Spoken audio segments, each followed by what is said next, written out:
izin menjelaskan tentang terkait materi kebijakan investasi dan koperasi dan model pada koperasi.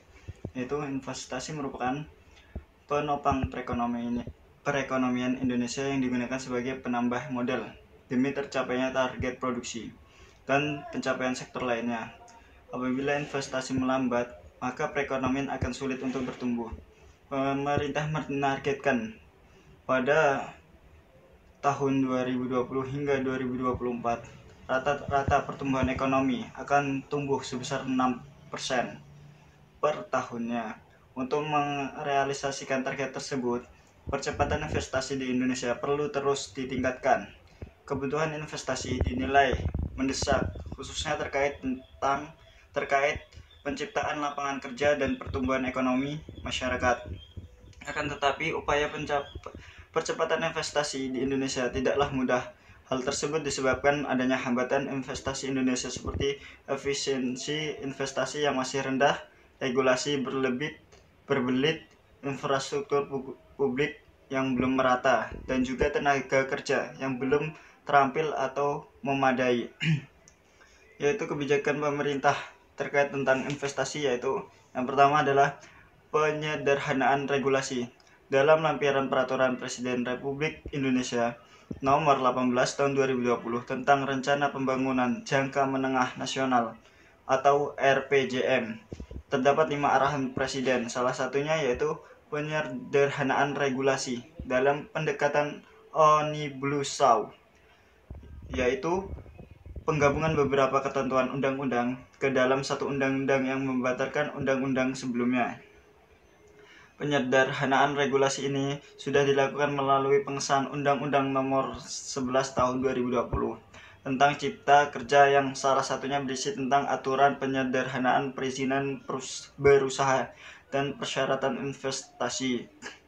Yang kedua yaitu pembentukan lembaga pengelola investasi.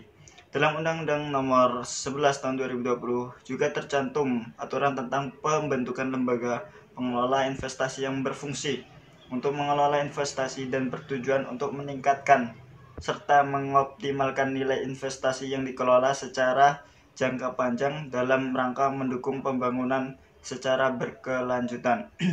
Yang kedua yaitu kebijakan tax holiday dan tax allowance, yaitu pemerintah juga mengeluarkan kebijakan tax holiday dan tax allowance yang berupa fasilitas pengurangan pajak untuk menarik daya tarik investor asing. Adapun kemudahan tax holiday yang diatur dalam PMK nomor 35 tahun 2018 antara lain tax holiday 100% tanpa renge,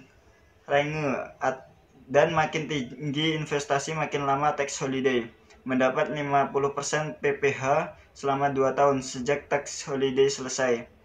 Kriteria industri pioner diperluas menjadi 17 cakupan industri dengan kebijakan usaha sebanyak 153 jenis. Selanjutnya yaitu menurunkan pendapatan pajak. Namun di lain sisi, kebijakan ini juga dapat membuka lapangan kerja lebih banyak, meningkatkan penghasilan negara, mendorong pemerataan pertumbuhan ekonomi di daerah-daerah yang ada di Indonesia, serta membuka akses pasar luar negeri. Selanjutnya lagi, peningkatan kualitas sumber daya manusia. Peningkatan kualitas sumber daya manusia adalah sebagai salah satu aspek yang sangat penting demi percepatannya investasi di Indonesia. Hal tersebut akan terwujud melalui kebijakan pengendalian penduduk dan penguatan tata kelola kependudukan, penguatan pelaksanaan perlindungan sosial, peningkatan pelayanan kesehatan menuju cakupan kesehatan semesta, serta peningkatan pemerataan layanan pendidikan berkualitas, peningkatan kualitas anak, perempuan, dan pemuda, serta mengentaskan kemiskinan, dan juga meningkatkan produktivitas dan daya saing. Yang selanjutnya adalah infrastruktur. Pemerintah juga harus meningkatkan pemerataan infrastruktur dengan anggaran 414 triliun, yaitu misalnya contoh pembangunannya tol Trans Sumatera, tol Trans Papua, dan jembatan udara di Pulau Papua, kereta api Parapare, Parepare Makassar. Hal ini diharapkan dapat mempercepat pertumbuhan investasi dan memperluas target investasi ke daerah-daerah yang belum berkembang. Selanjutnya yaitu pelaksanaan model pada koperasi, yaitu koperasi syariah, yaitu teratur dalam pasal 93 ayat 5 Undang-Undang Nomor 17 Tahun 2012 yang menjelaskan bahwa koperasi simpan pinjam dilarang melakukan investasi usaha pada sektor real. Klausa tersebut jelas bersinggungan dengan sistem yang dijalankan oleh koperasi syariah dan ekonomi Islam yang tidak membolehkan investasi kecuali di sektor real. Di antara jenis transaksi yang terkait dengan investor sektor real adalah yaitu pertama akad musyarakah, yang kedua mudharabah, dan yang terakhir adalah al-muzara'ah.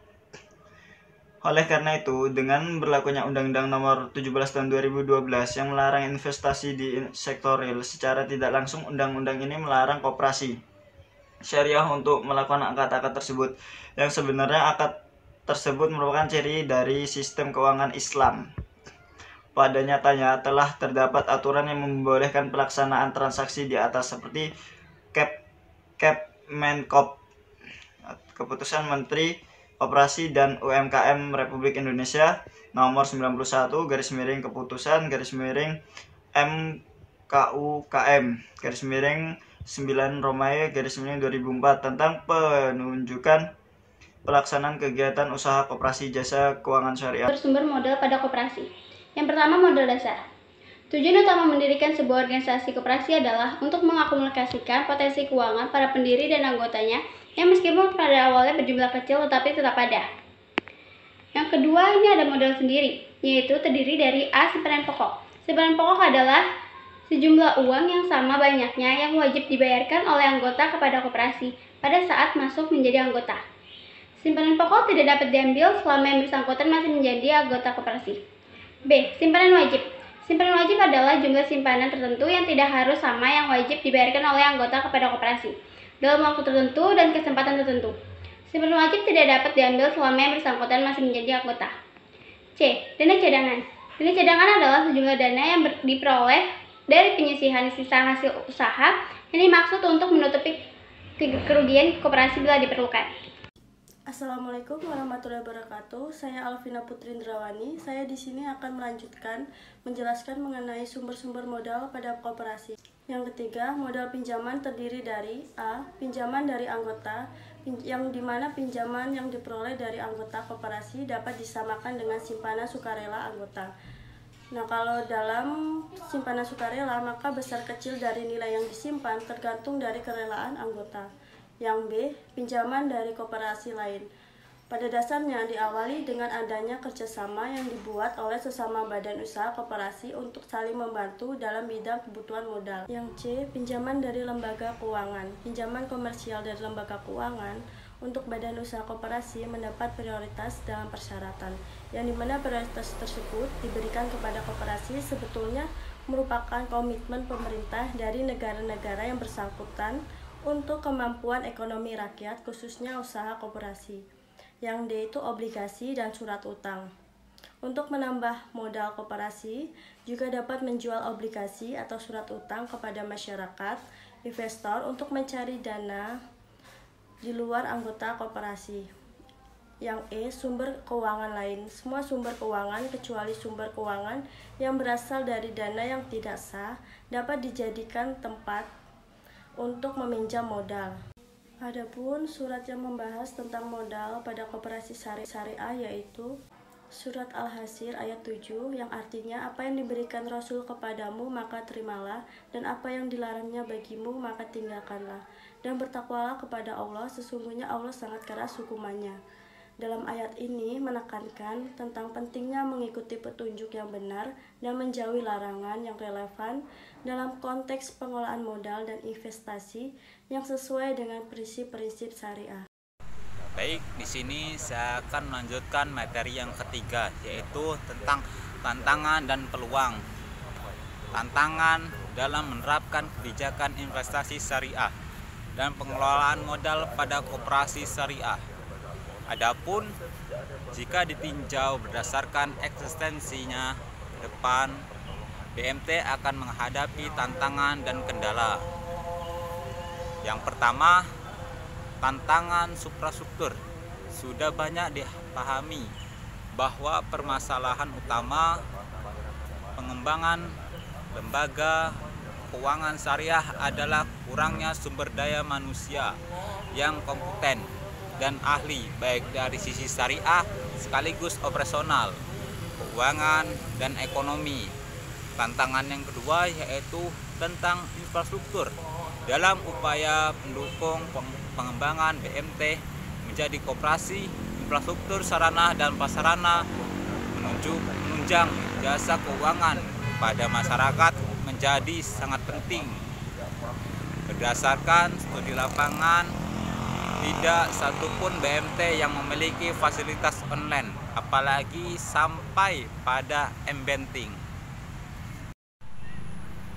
Baik, di sini saya akan melanjutkan materi yang kedua, yaitu tentang peluang-peluang untuk mengembangkan koperasi syariah melalui investasi yang sesuai dengan prinsip syariah. Dalam bentuk pengembangan koperasi menjadi salah satu badan usaha pada awalnya yang harus mendapatkan kepedulian adalah dalam melakukan pemilihan jenis. Terus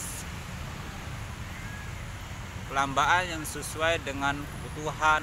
Hal ini bertujuan untuk mendukung kegiatan ekonomi yang berpihak kepada kesejahteraan anggota koperasi dan masyarakat luas itu sendiri, untuk memperjelas bukti pentingnya kehadiran dan bentuk organisasi yang